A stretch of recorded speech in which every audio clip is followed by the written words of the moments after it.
उत्तर प्रदेश लोक सेवा आयोग की परीक्षाओं को लेकर प्रदेश भर में छात्रों में असंतोष बढ़ता जा रहा है। प्रयागराज में सैकड़ों छात्र आयोग के कार्यालय के बाहर धरने पर बैठे हैं और राजधानी दिल्ली के मुखर्जी नगर में भी अभ्यर्थी विरोध प्रदर्शन कर रहे हैं। इन अभ्यर्थियों की मांग है कि परीक्षाएं एक दिन एक शिफ्ट में हो और नॉर्मलाइजेशन प्रक्रिया को लागू ना किया जाए। लेकिन यह विवाद अचानक नहीं शुरू हुआ, बल्कि इसके पीछे की कहानी और भी जटिल है। चलिए पहले आपको बताएं कि इस विवाद की शुरुआत कब और कैसे हुई। इस विवाद की शुरुआत 1 जनवरी 2024 से हुई, जब यूपी लोक सेवा आयोग ने upper subordinate services PCS prelims exam का नोटिफिकेशन जारी किया था। प्रारंभ में परीक्षा 17 मार्च 2024 को होनी थी, लेकिन उसे स्थगित कर दिया गया। फिर जून में नई तारीख के साथ परीक्षा 27 अक्टूबर को प्रस्तावित हुई। हालांकि यह भी स्थगित हुई और आखिरकार 5 नवंबर को नया नोटिफिकेशन जारी कर आयोग ने परीक्षा 7 और 8 दिसंबर को कराने का निर्णय लिया। सिर्फ पीसीएस ही नहीं, आरओ एआरओ परीक्षा में भी अभ्यर्थियों को इसी तरह की समस्याओं का सामना करना पड़ा। फरवरी में हुए इस परीक्षा में पेपर लीक की घटनाएं सामने आई, जिसके बाद यह परीक्षा रद्द कर दी गई। मुख्यमंत्री योगी आदित्यनाथ ने घोषणा की थी कि 6 महीने में यह परीक्षा फिर से कराई जाएगी, परंतु जांच जारी रहने के कारण कोई ठोस तारीख सामने नहीं आई। 5 नवंबर को आयोग द्वारा जारी नोटिफिकेशन में परीक्षा को 2 शिफ्टों में आयोजित करने और नॉर्मलाइजेशन प्रक्रिया को लागू करने की बात कही गई। नॉर्मलाइजेशन के तहत 2 या अधिक दिनों में होने वाली परीक्षाओं के लिए परसेंटाइल पद्धति का उपयोग किया जाएगा।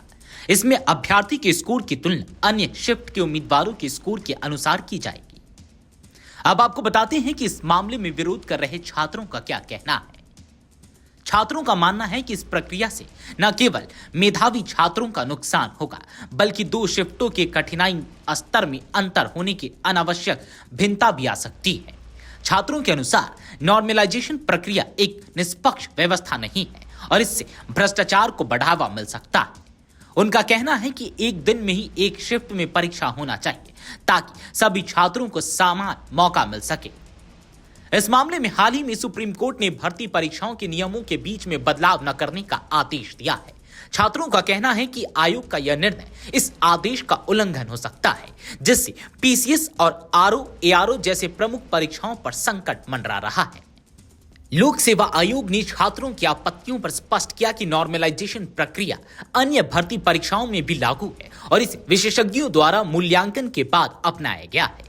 आयोग ने कहा कि 2 शिफ्टों में परीक्षा कराने का निर्णय अनिवार्य था, क्योंकि एक दिन में परीक्षा केंद्रों की कमी के कारण इतने बड़े पैमाने पर आयोजन संभव नहीं था। छात्रों की मांग है कि परीक्षा एक दिन एक शिफ्ट में हो और नॉर्मलाइजेशन प्रक्रिया को लागू न किया जाए। छात्रों का कहना है कि परीक्षा में पारदर्शिता और निष्पक्षता सुनिश्चित करने के लिए यह बदलाव आवश्यक है। इस मांग के साथ वे यूपी लोक सेवा आयोग के दफ्तर के बाहर विरोध प्रदर्शन कर रहे हैं और राजधानी दिल्ली में भी कई छात्र आंदोलनरत हैं। यूपी लोक सेवा आयोग की परीक्षाओं के लिए इस विरोध से यह स्पष्ट है कि छात्रों में असंतोष बढ़ता जा रहा है और इस समस्या का समाधान ढूंढना आयोग के लिए अनिवार्य हो गया है। अगर आयोग छात्रों की मांग पर विचार नहीं करता तो यह विरोध और बढ़ सकता है, जिससे परीक्षा प्रक्रिया पर भी असर पड़ेगा।